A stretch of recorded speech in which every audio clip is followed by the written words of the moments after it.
Hello, everyone, and welcome to episode 120 of the Grace, Peace, and Balance podcast by Gabi Abdelgadir. Today, I have another incredible human that I'm interviewing. You would love him and you will love his story, and he's going to inspire so many young generations, in particular the male generation. I'm guessing that's my thing, any generation, but mostly the male generation, young generation. So this is his bio. On September 29, 2016, Justin Danforth was released from the North Carolina Department of Corrections after serving 14 years and 4 months. While serving time, Justin picked up as much education as he could, including but not limited to a 2-year associate degree in electronical engineering technologies, numerous vocational trades and technical skills, moving from student to assistant instructor. He worked hard to become a leader, an organizer, and an example of how to turn around a life. Today, Justin is an entrepreneur while staying committed to reaching out to others. He gives motivational and inspirational speeches. Justin has become a positive influence and voice to all those struggling with vices, exactly, limiting beliefs and self-awareness, sharing what he has learned about living a life of purpose over pleasure. Welcome to my podcast. I can't wait to have a conversation with you, Justin. Thank you. Thank you. It's a pleasure to be here. Thank you for having me on. Yeah, you're welcome. Okay, so tell us, what age were you when you got into prison, and why did you get into prison? Yeah, so when I first turned 21, is when I went to prison. Is when I initially got incarcerated. I actually went to county jail first, and I sat in county jail for 23 months waiting to be sentenced, tried and sentenced. Okay. Um, and you said why? Yeah. So yes, so I was locked up and charged with first degree murder Oh at my 21. goodness. Okay. And now when I first got locked up, I only had an eighth grade education. Okay. So at 21, I went to prison for murder. Now I was facing a life sentence without the possibility of parole. Parole. Yeah. Oh my Right. God. Mhm. Um, that being the case, my daughter was 10 months old. Oh, So right when it was time to go to trial, about 2 months before I was facing trial for the first degree murder charge, my lawyer came to me and he says, "You're gonna lose." He said, "You're going to lose this case. The jury's going to find you guilty. You will get a life sentence and you will never see your daughter outside of prison gates again." why did he say that? That was harsh. Yes. So yeah, you can imagine, what was going through my mind at that age. Yeah. And so he had a plea offer from the DA, which was second degree. Okay. And that offer was for the 14 years and 4 months to 17 years and 9 months. So Okay. it starts out at 17 years and 9 months. So that's what I originally went to prison for, 17 years and 9 months. Okay. And then, of course, throughout the span of my incarceration, I was able to get that down to 14 years and 4 months by not getting into trouble, by taking certain programs and doing all of the things that they acquire you to do in order to get what they call good time. Yeah. Mhm. Okay. That's when you started reading. Who gave you the first book when you were in prison? Oh, nobody gave me the first book. I had a what we call a street mentality when I went to prison. Okay. So I was reading a lot of like Donald Gowan's books and Iceberg Slim books, like a lot of street novels, right? Hmm. Um, and all of that was doing was just playing a part in the mindset that I had at that time. Yeah. Because again, when I first went to prison, it took me 3 to almost 4 years, the first 4 years, to realize for reality to sink in that, man, I'm not going home for another decade plus. So that was the most unfortunate part was my mindset was still stuck where it was at, and I was living life as if nothing ever changed. Yeah. Um, so the first personal development self-help book that I picked up. I just went to what they call the library and found a Dale Carnegie book, Stop Worrying and Start Living. Yes. Oh And my God, I love that book. Yeah, I read it so years ago. that Yeah, was the first one. That was the very first one, and it had a domino effect from there in terms of my reading, my mindset. studying, and my personal growth and development from that point on. And that stemmed from the reason I picked up that book. It stemmed from um, I signed up for a GED Hmm. because again I only had an eighth grade education, and I Yes. said, well, I wanted I wanted for my mother to at least be proud of me for something that I've done in my life. Because up to that point, there was nothing that she could really be proud of. Now Yeah. she loved me. She was, she was there, but there was nothing that I felt like she could really be proud of. So I said, well, I can at least get a GED Yeah. while in prison. Um, I scored so high on the GED that I was offered the position to be the teacher's assistant to help other guys in the facility get their GED. Oh, wow, that's And that was amazing. thank you. And that was a paid position. It was one of the highest paying positions in prison, which is $1 a day. Oh, wow. Really? $1 a day. 8-hour shifts for $1. Um, and so I was a teacher's assistant, and that gave me confidence, built my self esteem a little bit. It allowed me, it informed me that I can do better, I can do more. Yes. And so that was that other stepping stone. I went from there to, like I said, I picked up the books, started changing my mindset. I started developing my morning program, which is something that I teach now. Is my structure is certain things that I do every single day to start the day off of nothing but wins, so that they compound into more wins Yeah. throughout the week's time. Mhm. Oh, wow. That is incredible. And then you did your associate degrees still while you were in prison. Yes, so after I got my GED, um, I went and I took a bunch of vocational courses like Yeah. carpentry 1 and 2 and welding, um, HVAC. I got a state certification in HVAC, which is heating, ventilation, and air conditioning, things like that. So I Yeah. took all the trades that I could take, and originally I signed up for the 2-year associates program, and I failed the reading portion of the placement test. I didn't score high enough for them to place me in the program. Hmm. So it was going to be 18 months before I could sign up again. Oh, So what God. I did was I transferred to another facility, signed up for some other vocational courses because you only had to have a GED as a requirement to get into those Yeah. classes. Yes. I started reading more and more and more, and I just kept reading and reading. Came back 18 months later, took the reading portion placement test again, and scored higher than anybody else.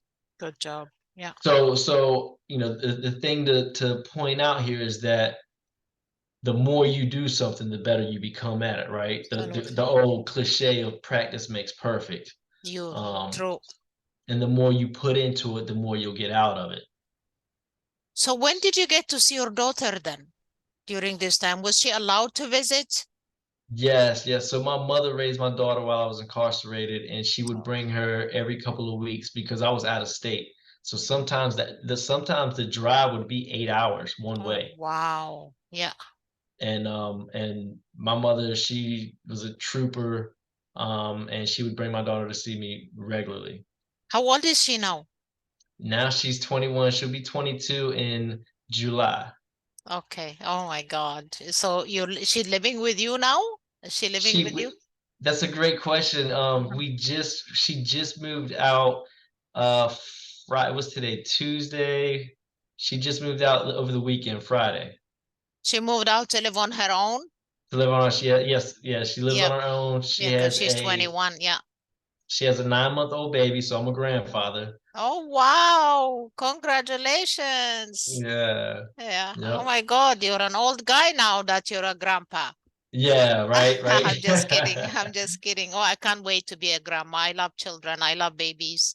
Yeah, so you left prison. What was the first step you took after you left prison? By that time, you have read a lot of personal growth and leadership books in addition to your degrees and your education, right? So what was the first thing you decided to do? Was it a job or was it to attend seminars? What was the next step for you when you left prison?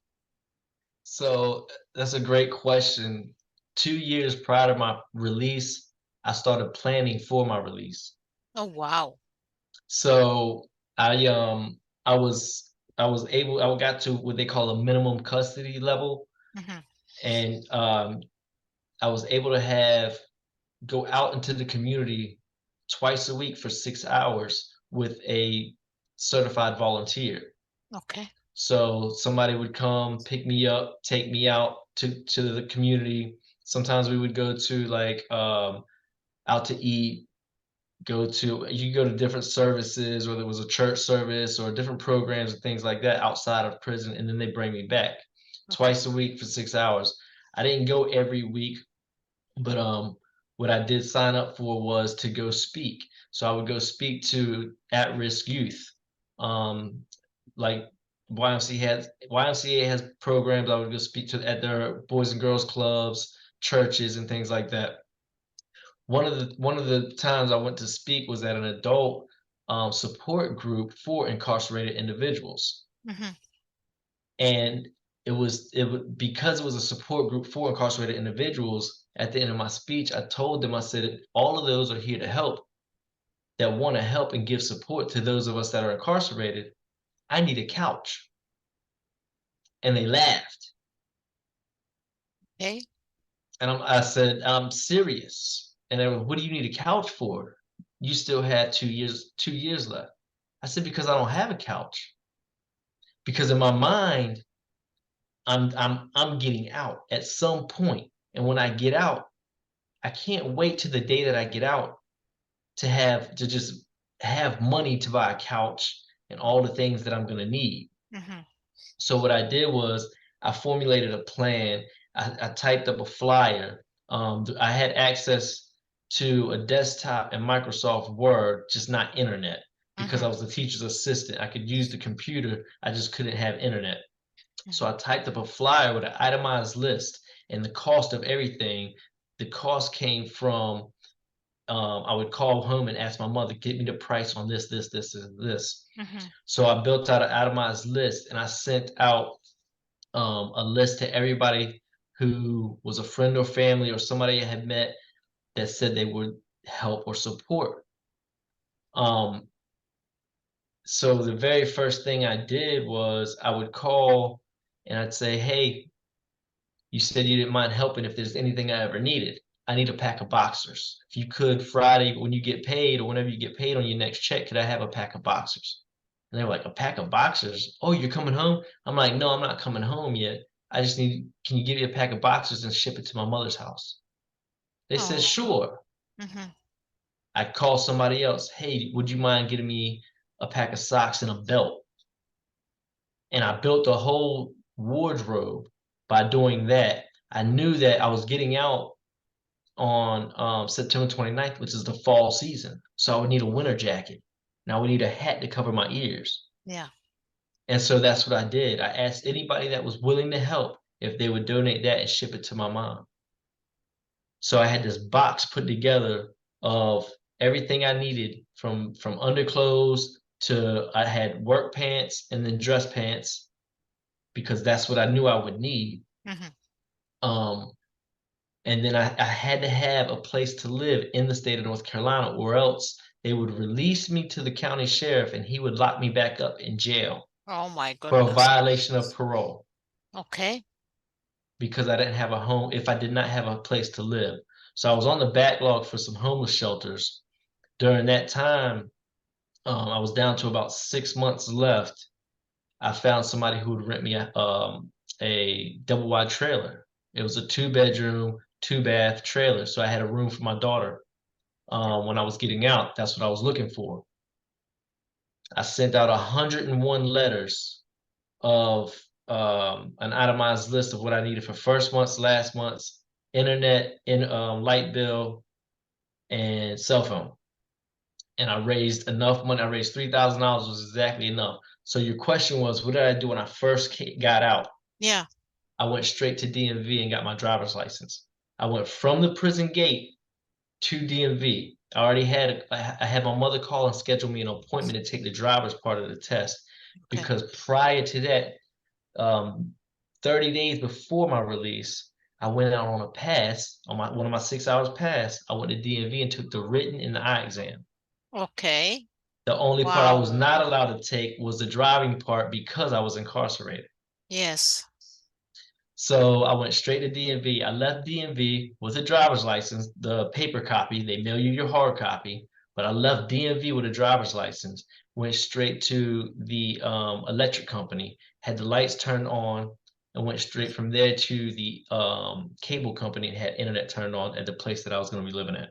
Yes. When I walked into the door of the place that I was living at, or that I was renting, the double wide trailer, my mom, my daughter, my sister were with me.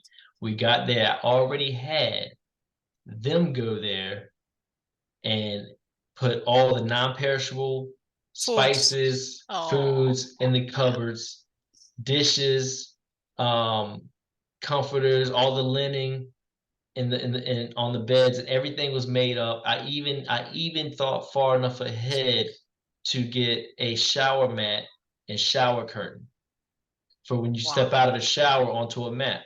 Yeah. You Because were so organized, Justin. This is all before you got everything organized before you left prison. yes, and the Incredible. reason, because I seen so many guys get out and come back. They got Yeah. out and they come back. Yeah. And they were doing 8 years, 15 years, 10, 20 years, and they were coming back within 12 to 24 months. And I just sat there, and all I wanted to do was get out one time. I said, if they would just let me out one time, they would never have to worry about me again.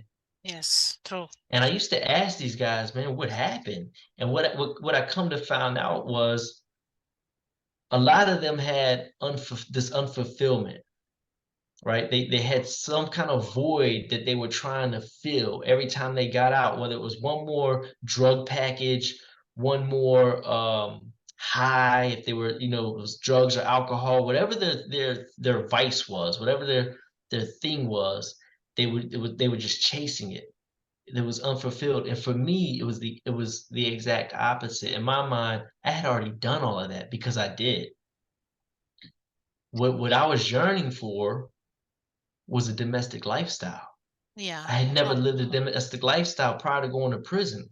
I never got up every day and paid my bills on time and woke up next to the same woman every day, cut grass and things like a normal person, or Would do. Yeah. would do. So I matured through reading and learned through sitcoms and novels. I read all of Nicholas Sparks' books. I'm still a hopeless romantic. That's still a work in progress. Yeah. But but I've read all of those books, learning how to live a domestic lifestyle, what it is to be in a relationship, because um, I knew that I was gonna get a wife. So 9 months after my release, I found a wife. I'm Oh, and we're still married today, and it's been June will be 6 years. congratulations. I'm so happy for you. Yeah. Thank you, thank you.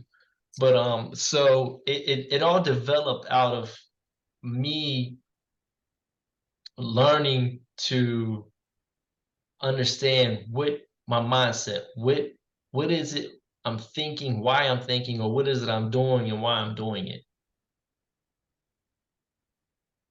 Yeah. And then you got a job. You started looking for work, I'm guessing, as soon as you were settled in your new place.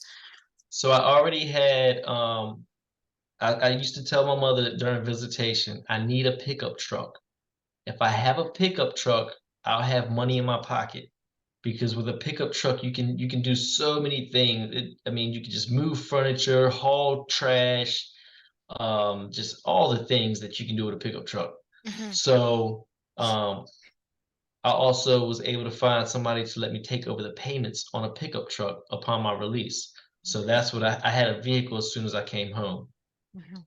Prior to getting out, I already had jobs lined up using my pickup truck to do landscaping. So yes, I already had a job from day one. I started work the very next day. Oh, wow. I went to work doing landscaping and personal fitness training. Um, I was doing personal fitness training, and then I got a job at a restaurant at nights. So I was doing all three of those when I first came home. Incredible, incredible. How did you get into motivational speaking and to leadership? Okay, yeah, great question. Because like I said, I was going when I was the helping the GED teacher, helping other guys to get their GED. It was called GED/ABE, which is Adult Basic Education. Okay. So, because there are some of those who just their literacy skills, they're not going to get a GED, but they still need basic education. Yes. And the teacher and I, we would sit during breaks or, after class and all, we would have the discussions like, how do we reach certain individuals? Some of them just didn't want to be there. They were only in the class to get to the next level of prison. Oh my God. There's certain programs you have to take in order to move forward, right? So it's like, how do we get across to some of these individuals? And so that's how it became the spark to want to help, right? Just get the message across, like you can do more. And then I got into speaking by joining a program. It was called Think Smart. So it was the today's version of Scared Straight back in the day. I don't know if you're familiar with that, Oh, where Scared Straight, they would take kids into the prisons, and the guys in prison would like just scare the kids. They would okay. like Oh, show them what wow. prison's really about. Okay. We weren't allowed to do but so much. They changed a lot of the rules and things that you could and couldn't do. But one of the things that we were able to do was go and be a voice and use our voice to emphasize right and wrong and how we got to where we were at, and why why there's the need to make a change, right? Or a difference. Yeah. So that's how I got into speaking and leadership. What I found was I spoke to a large crowds of um, kids, young adults, and then their parents. Their parents used to come to me in tears and thank me for sharing my story, because now it gave them insight on why their child is acting the way they're acting. Some of the kids, a lot of the kids thanked me, and they appreciated it. Some of them were just still stuck in their ways. They don't want to hear that. They were made to be there, whether it was court ordered or their parents drug them there, right?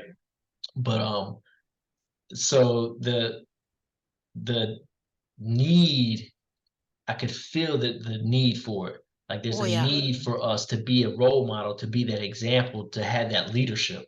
Absolutely. 100%. Yeah.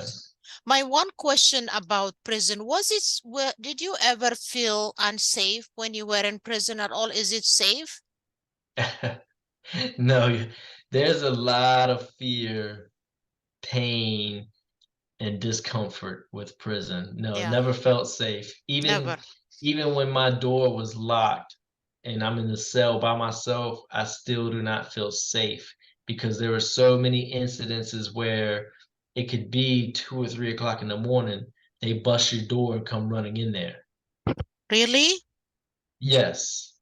What would they And do? Like they fight or what do they want? Why would they do that in prison? so it would be officers that bust your door and run in, and they get you out of bed, and you're thrown against the wall, you're handcuffed, you're made to stand outside of your cell while they search your cell.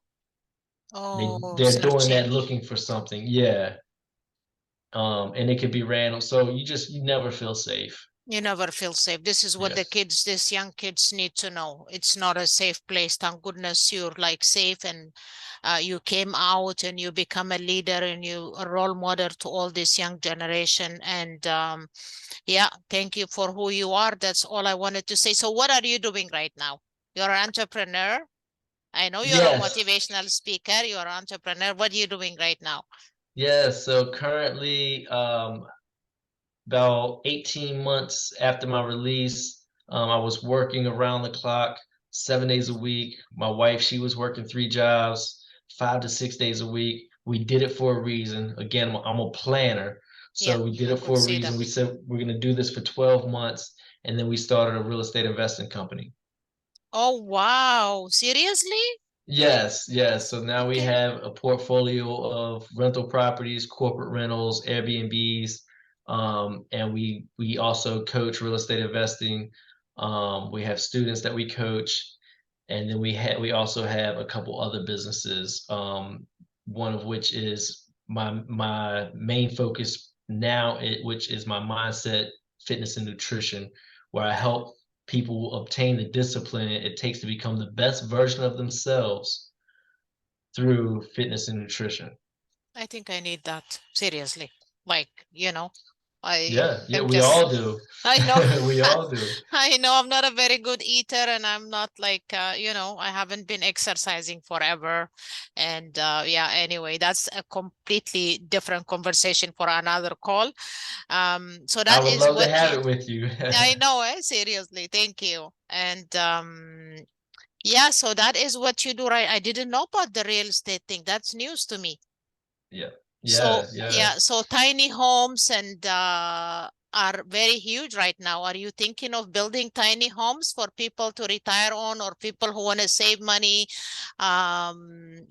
spend money? I am obsessed. I am like I have so many YouTube channels that I'm subscribed to watch tiny homes or what are the van life? There is something called the van life. Yeah, Yeah, yeah, yeah. that. So I don't know if you're working on those because they're becoming huge right now. Yeah, and you're right. So my wife went today to look at some land. So we're looking at buying some property and doing a tiny home community Yay. with it's going to be a theme. It's going to be themed and where to be Airbnb. Okay, whereabouts is it gonna be? The land we're looking at is in South Carolina, and then we have some land we're looking at in North Carolina, Fayetteville, North Carolina, and right here in Florence, South Carolina. Okay, do you guys get snow in that area or no? No, if Okay, we do, it's very minimal, you not don't like call it snow. You don't count it as snow. Yeah, okay. Oh wow, that is incredible, and I want to hear about it. And I also have friends in the US that could be interested in that. So when definitely. you start it, let's have a conversation. I Okay. can connect you for quite a few of them. Yeah, so that was an incredible conversation, beautiful story, inspiring story. What is one advice you want to give to listeners and people who are watching right now who are parents? First, let's start with the parents. What advice would you give them? The advice I would give to parents who are faced with the trouble of what their kids may be Yeah. going through if they're doing something would be to communicate, have a conversation with them, let them know that they're there for them. So this is the conversation I used to have with my daughter during visitation when she was about preteen, 12 years old. I let her know, I said, I'm not the type of dad who's gonna make decisions for you. Like if I played baseball, you're gonna play baseball. Or if I went to whatever university, you're gonna go to that university. I'm not gonna make decisions for you. You're gonna make your own decisions. What I want you to do is when you're faced with any decision, is come to me. Be open, no matter what it is. And I'm just gonna tell you the good if you make the decision this is what's going to happen or the consequence if you make this decision and you make your own decision And I was very blunt with her at that age. I said, I don't care if you decide to smoke crack. I'm going to tell you the disadvantage. Well, there's no advantage of smoking crack, but whatever the consequences or the repercussions is Consequences. behind the decision making, right? Yeah. You're gonna make at the end of the day, you're gonna make the decision anyways.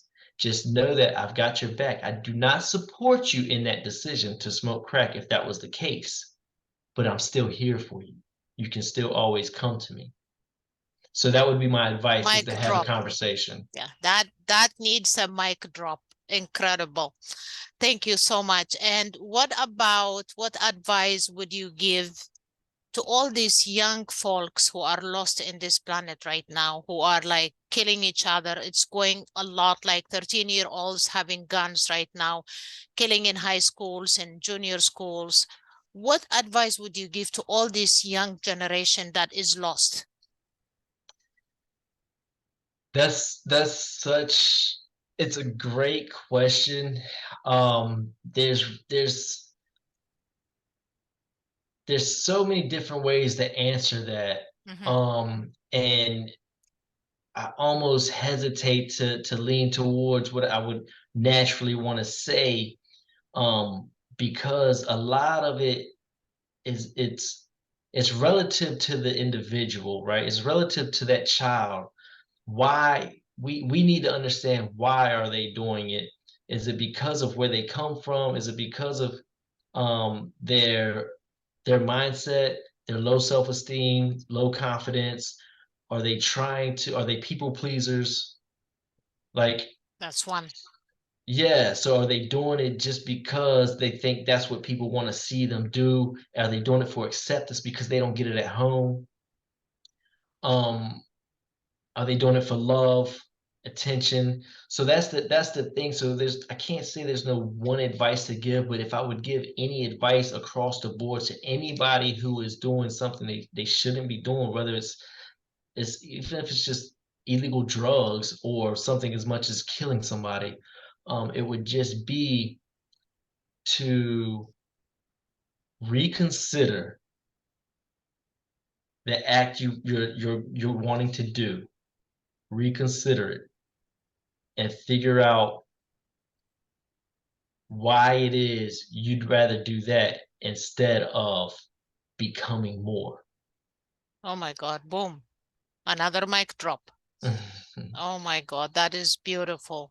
Beautiful. Yeah, they need to listen to this. So, one last question about leadership. What makes a leader a great leader, in your opinion? Oh, I love this question. So, in my opinion, a great leader is an excellent follower.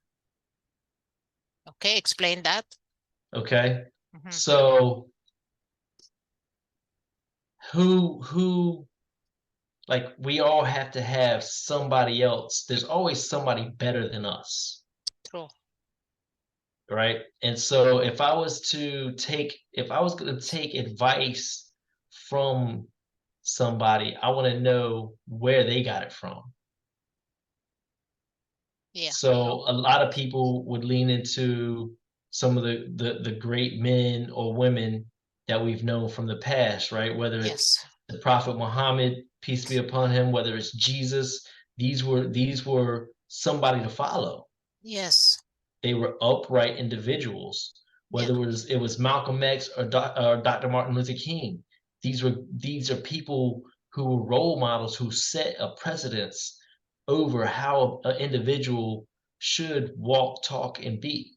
Yeah. So a great leader, I feel, should be an excellent follower. Yeah. Before he becomes a leader to others, he had to be a follower. Yeah. Yeah.